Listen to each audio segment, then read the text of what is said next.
Part 26 की starting में हम देखते हैं कि गुई हेलान को बहुत ही ज़्यादा मिस कर रही है, यानी याद कर रही है कि वो दोनों कैंटीन में कैसे एक साथ बैठते थे कि तभी यूचेन यहाँ आया और पूछने लगा कि क्या तुम हेलान को मिस कर रही हो, अगर हाँ तो तुम्हें हेलान से बात कर लेनी चाहिए। तो तब गुई बताती है कि शायद हेलान को मेरी आइडेंटिटी के बारे में थोड़ा कुछ पता चल चुका है। यूचेन शॉक हुआ कि क्या सच में, और फिर कहने लगा कि कहीं तुम अब उसे जान से तो नहीं मार दोगी या इस प्लेनेट से उसे गायब तो नहीं कर दोगी। देखो तुम ऐसा नहीं कर सकती हो, पर कुछ भी हो जाए ये याद रखना कि मैं तुम्हारी टीम में हूँ। गुई बोली कि बकवास बंद करो। तो तब वो पूछता है कि हेलान को कितना पता है। गुई कहती है कि मुझे नहीं पता कि उसे कितना पता है, मुझे बस इतना पता है कि उसे थोड़ा बहुत आइडिया हो चुका है। यूचेन गुई से हेलान से मिलने के लिए कहने लगा, बट गुई बताती है कि वो मुझसे मिलना भी नहीं चाहता।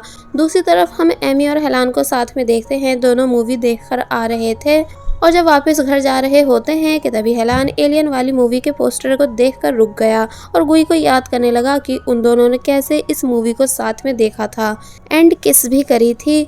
हेलान इन बातों में खो चुका था। तो तब एमी हेलान से पूछती है कि आखिर तुम किस वजह से परेशान हो। तो तब हेलान एमी के काफ़ी पूछने पर बता देता है कि मैं गुई को लेकर परेशान हूँ। दोनों अब गुई के बारे में बात करने लगे, जहाँ हेलान को बस ये फिक्र है कि पता नहीं वो मुझ पर ट्रस्ट करती भी है या नहीं, क्योंकि जिस तरह से वो काफ़ी चीज़ें छुपाती है, प्यार में लोग ऐसा नहीं करते। तो तब एमी उसे गुई से रिलेटेड और बातें याद कराने लगती है कि वैसे गुई पहले कितनी चेंज हुआ करती थी ना, मतलब एकदम अलग पर्सनैलिटी थी उसकी और फिर अचानक वो एकदम अलग बन गई। ज़रूर उसे कुछ तो हुआ है। तो तब ये बात हेलान के माइंड में भी आ जाती है कि कहीं गुई सिक तो नहीं है, जो वो अचानक अलग बन जाती है, अलग तरह की बातें करती है और अलग ही बिहेवियर भी करती है। तो वहीं दूसरी तरफ गुई, जिसको हेलान की कॉल का वेट है कि तभी उसे एक कॉल आई। गुई खुश हो गई कि हेलान की कॉल होगी, पर वो टैंक था जिसने बताया कि तुम्हें रिसर्च लैब में सेलेक्ट कर लिया गया है। तो ये सुनकर वो टैंक को थैंक्स बोलती है। अब हम हेलान को देखते हैं जो कि जिनजिंग से मिला एंड उससे पूछने लगा कि आखिर उस दिन क्या हुआ था जब मोमो पानी में गिर गई थी। तो तब जिनजिंग सब बताने लगती है कि अचानक पहले मोमो समुद्र की काफ़ी गहराई में चली गई, जहाँ बिल्कुल ऑक्सीजन नहीं था, वो एक तरह से पानी में खो चुकी थी। फिर मैं भी उसे ढूंढने के लिए पानी में गई, लेकिन वो गहराई में से ऊपर आ गई थी, साथ ही मुझे भी बाहर लाने में उसी ने हेल्प कराई थी।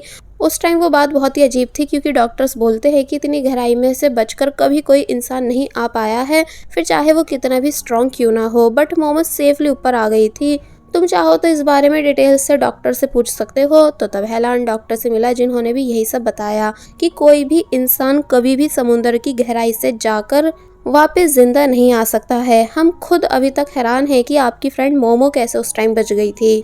हेलान अब अपने प्रोफेसर से मिला और कोमा के बारे में पूछने लगा कि कोमा से जागने के बाद लोगों का बिहेवियर कैसा होता है।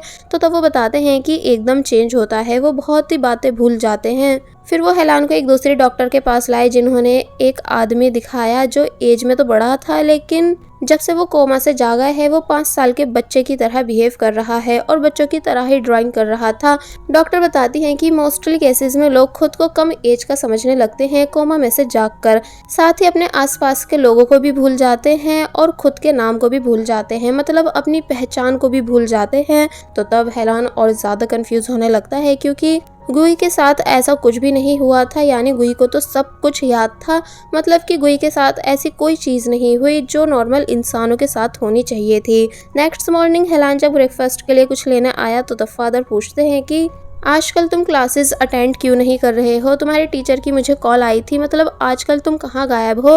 तो तब हेलान, जो कि गुई की वजह से परेशान रहने लगा है, वो चुपचाप जाने लगा।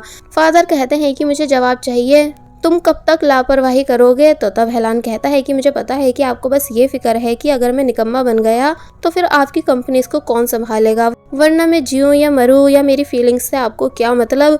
तो तब हेलान के फादर काफ़ी ज़्यादा गुस्सा करने लगते हैं।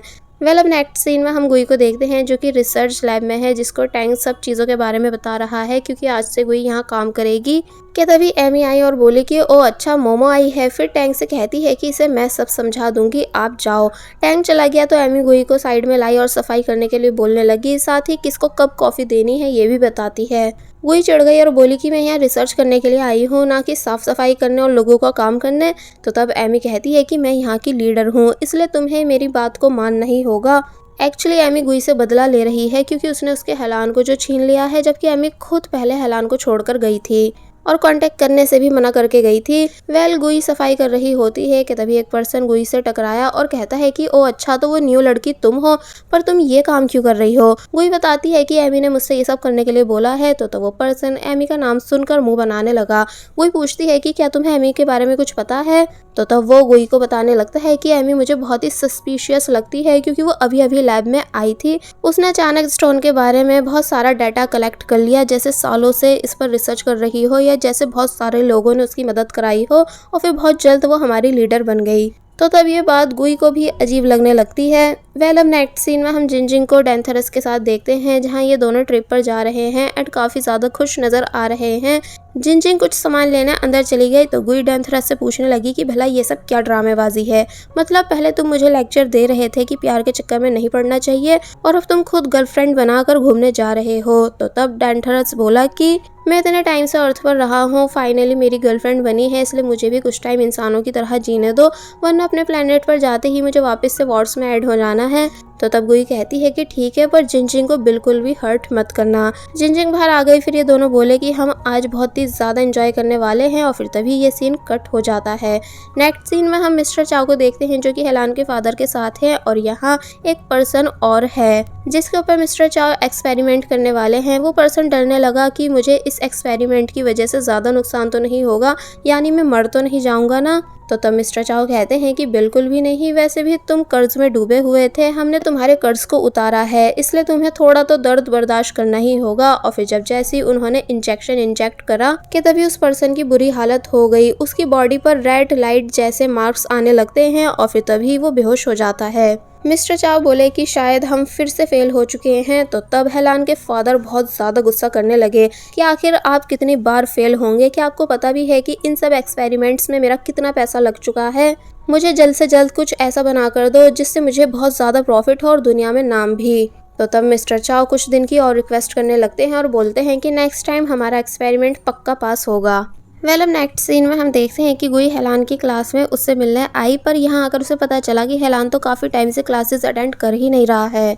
फिर तभी एक लड़की ने गुई को होमवर्क दे दिया कि तुम ये हेलान को दे देना। तो तब गुई मान जाती है, और जब होमवर्क लेकर हेलान के घर के बाहर आई कि तभी यहाँ वो एमी को हेलान के साथ देखती है, क्योंकि एमी एक बार फिर हेलान के घर हेलान से मिलने आई थी। और फिर तभी मौका देखकर हेलान को किस कर देती है, ताकि बता सके कि वो हेलान को पसंद करती है। गुई के होश उड़ गए इस नज़ारे को देखकर, यानी उसने फर्स्ट टाइम जेलेसी को फील करा और काफ़ी ज़्यादा डाउन भी फील करा।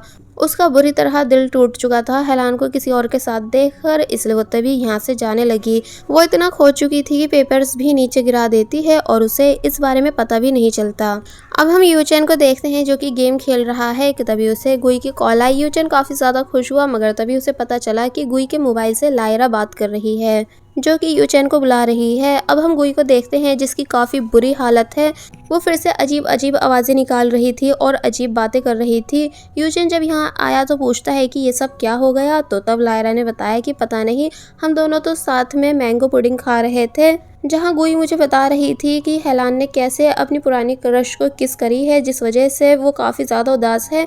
फिर तभी अचानक उसे कुछ होने लगा और मोमो ने अजीब बिहेव करना शुरू कर दिया। मुझे कुछ भी समझ नहीं आया और ये अभी तक वैसी ही है। एक्चुअली एमी स्टोन के साथ कुछ कर रही थी, इसलिए गुई के साथ भी ऐसा हो रहा है। पहले तो यूचेन गुई के पास जाने से डरता है, क्योंकि उसे याद है कि लास्ट टाइम गुई ने उसके साथ क्या करा था, जिस वजह से उसे ट्री पर चढ़ना पड़ गया था। मगर जब बाद में काफ़ी हिम्मत करके गुई को रोकने आया कि तभी वो एक बार फिर यूचेन को पकड़कर उसे काफ़ी बुरी तरह मारना शुरू कर देती है। तो तब लायरा समझ ही नहीं पाई कि आखिर ये सब हो क्या रहा है। एमी जो कुछ काम कर रही थी वो पूरा हो चुका था, इसलिए फाइनली गुई शांत हो जाती है, पर बेहोश हो गई, इसलिए दोनों से वापस घर ले आए। यूचेन हेलान पर काफ़ी ज़्यादा गुस्सा करता है, इसलिए हेलान से लड़ने चला गया, जिसके जाने के बाद जब गुई को होश आया एंड लायरा उससे पूछती है कि क्या तुम प्लीज़ मुझे सच बता सकती हो कि आखिर चल क्या रहा है, यानी कि तुम हो कौन और तुम्हारे साथ परेशानी क्या है। बट गुई अब भी नॉर्मल बिहेव कर रही थी कि जैसे कुछ हुआ ही नहीं हो। लायरा को गुस्सा आ गया, इसलिए वो बोलती है कि मुझे लगा था कि हम दोनों दोस्त हैं, और फिर तभी गुस्से में यहाँ से चली गई। और वहीं दूसरी तरफ यूचेन जब जैसी हेलान के पास आया, वो उसे नॉन स्टॉप काफ़ी बुरी तरह मारना शुरू कर देता है। हेलान कुछ समझ नहीं पा रहा था, इसलिए वो भी लड़ने लगा। मतलब दोनों एक दूसरे को दुश्मनों की तरह मार रहे थे कि जैसे कभी दोस्त थे ही नहीं। फिर जब शांत हुए तो यूचेन हेलान से एमी के बारे में पूछता है। हेलान ने बताया कि वो सिर्फ मेरी ओल्ड क्लासमेट है। तो यूचेन चिल्लाकर बोला, तो फिर तुमने उसे किस क्यों करी? हेलान शॉक हुआ कि तुम्हें इस बारे में कैसे पता? तो तब यूचेन ने बताया कि मुझे मोमो ने बताया है। तो तब हेलान कहता है कि अरे हाँ, मैं तो भूल ही गया था कि मोमो ने वो सब देख लिया था। पर तभी यूचेन से कहता है कि पहले तुम मुझे ये बताओ कि आखिर तुम्हारी बहन को प्रॉब्लम क्या है, यानी वो मुझे नॉर्मल इंसानों से थोड़ी अलग लगती है। तो तब यूचेन समझ जाता है कि इसने गुई की रिकॉर्डिंग सुन रखी है, इसलिए अब ये कहीं मुझसे सच नहीं उगलवा ले कि आखिर गुई है कौन। इसलिए वो तभी बहाना करके यहाँ से भाग जाता है। जिसके बाद अब दिखाया गया है कि हेलान याद कर रहा है कि जब एमी ने उसे किस करी थी तो तब हेलान काफी ज्यादा शॉक था। फिर उसने एमी को मना कर दिया था कि उन दोनों के बीच कभी कुछ नहीं हो सकता है, क्योंकि अब उसके दिल में सिर्फ मोमो है जो कि हमेशा रहेगी। एमी काफी ज्यादा उदास हो गई थी, इसलिए हेलान को सॉरी करके यहाँ से चली गई थी। जिसके जाने के बाद हेलान को रोड पर पेपर्स पड़े मिले थे अपने होमवर्क वाले। तो तब इस वजह से वो समझ गया था कि जरूर गुई यहाँ आई थी जिसने सब कुछ देख लिया है। वेल, अब नेक्स्ट सीन में हम एमी को देखते हैं जो कि अपने असिस्टेंट पर चिल्ला रही है, उसे काफी बुरी तरह डांट रही है, जो सब गुई ने भी देख लिया। इसलिए जब वो असिस्टेंट से इन सब चीजों का रीजन पूछती है तो वो बताने लगा कि गलती मेरी थी, जो मैं एक इम्पोर्टेंट नोट लिखना भूल गया था। फिर बातों बातों में बताने लगा कि एमी ने यहाँ के बॉस को एक अच्छा इन्वेस्टर ला कर दिया है, इसलिए अब एमी यहाँ की मैनेजर भी बन चुकी है, यानी टैंक की टक्कर पे आ चुकी है। तो तब गुई हैरान हुई कि वाकई में एमी इतना सब इतनी जल्दी कर कैसे रही है। वेल, अब हम लायरा को देखते हैं जो कि एक फाइल अपने असिस्टेंट को देती है कि इस लड़की की डिटेल्स निकलवाओ और इस पर नजर भी रखो। असिस्टेंट हैरान हुआ कि ये तो मोमो है। तो तब लायरा गुस्सा करने लगी कि तुमसे जितना कहा है उतना करो, और फिर गुई के बारे में सोचने लगती है। मतलब अब लायरा को गुई पर शक हो चुका है कि गुई पक्का उससे कुछ बड़ा छुपा रही है। वेल, अब हम देखते हैं कि रात में सब लैब से जा चुके हैं, बस गुई बची थी किसी काम की वजह से कि तभी अचानक उसे बेसमेंट से काफी अजीब आवाज आई, जैसे कि कुछ ब्लास्ट हुआ हो, क्योंकि मिस्टर चाओ का एक एक्सपेरिमेंट फेल हो चुका था और अब वो किसी काम से यहाँ से बाहर जाने लगे। गुई बेसमेंट के पास आने लगती है ये देखने की आखिर नीचे हो क्या रहा है, यानी यहाँ ऐसे और कौन से काम छुपकर होते हैं। और फिर दिखाया जाता है कि सेम डोर को एक साइड से मिस्टर चाओ ओपन करने वाले हैं और दूसरी साइड से गुई, यानी ये दोनों फाइनली इतने टाइम के बाद एक दूसरे से मिलने वाले हैं। और बस फिर इसी सीन के साथ ये पार्ट यहीं पर एंड हो जाता है। There was a time when you had me falling to the ground. For next part, please subscribe my channel and hit the bell icon. Thank you. Whoa.